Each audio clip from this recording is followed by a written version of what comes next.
Monsieur Amigorena.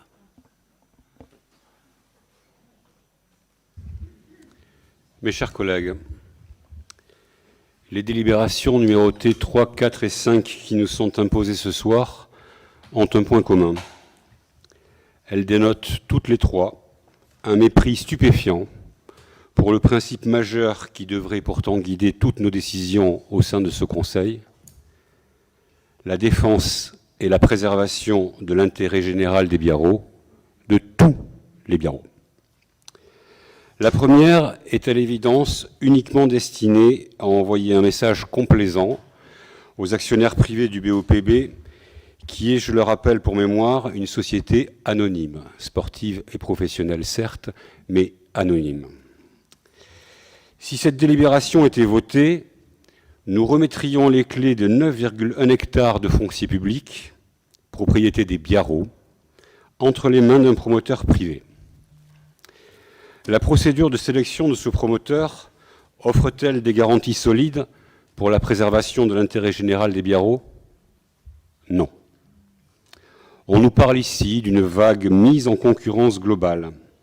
Est-ce que ce sera un appel à projet? Est-ce que ce sera un appel à manifestation d'intérêt? Nous n'en savons strictement rien. La seule chose que nous savons, en revanche, c'est que le choix d'une telle procédure de sélection permettra de contourner le Code des marchés publics. On nous parle ici de résilier le bail amphithéotique signé avec le BOPB en 2003. Dans quelles conditions? Moyennant quelle indemnité? Nous n'en savons strictement rien. La seule chose que nous savons en revanche, c'est que cette résiliation coûtera de l'argent, beaucoup, aux contribuables biarros. Tout cela est dramatiquement flou. Et quand c'est flou, surtout à ce point, c'est qu'il y a un énorme loup. La deuxième délibération, quant à elle, vise à exonérer le BOPB de ses obligations de réaliser les travaux de réhabilitation de la Villa Rose, pourtant prévus dans le bail amphithéotique initial. On marche sur la tête. Depuis 17 ans, le BOPB n'a pas daigné remplir ses obligations contractuelles concernant la Villa Rose, et aujourd'hui, au lieu de le mettre en demeure de respecter ses engagements, ce qui aurait dû être fait depuis longtemps, il nous proposait un tour de passe-passe. Abracadabra, on retire la Villa Rose du périmètre du bail amphithéotique, on maintient la redevance au même niveau, et c'est le contribuable biarrot qui paye les travaux de rénovation.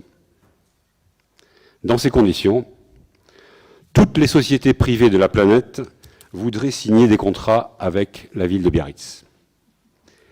Vous signez un contrat, vous ne le respectez pas, vous mettez un coup de pression sur le maire et il vous exonère sans frais de vos obligations sur le dos des contribuables locaux. Pavel, la vie du business à Biarritz? La troisième délibération, enfin, remporte, dans une compétition pourtant féroce, la palme du surréalisme.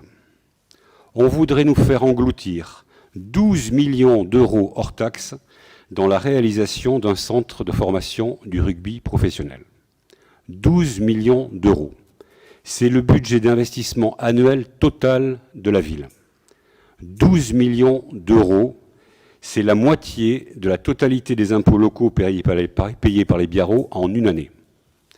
Quand nos concitoyens peinent à se loger, quand notre voirie et nos trottoirs sont tristement dégradés, quand les écoles de nos enfants nécessitent des rénovations urgentes, quand nos transports collectifs sont largement défaillants, quand la qualité de nos eaux de baignade est constamment menacée, est-ce un investissement prioritaire? À l'évidence, non.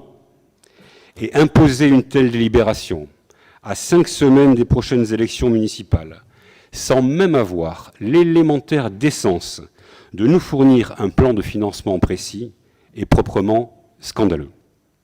Pour toutes ces raisons, je voterai sans état d'âme pour l'intérêt général des biarros et donc contre ces 3 délibérations.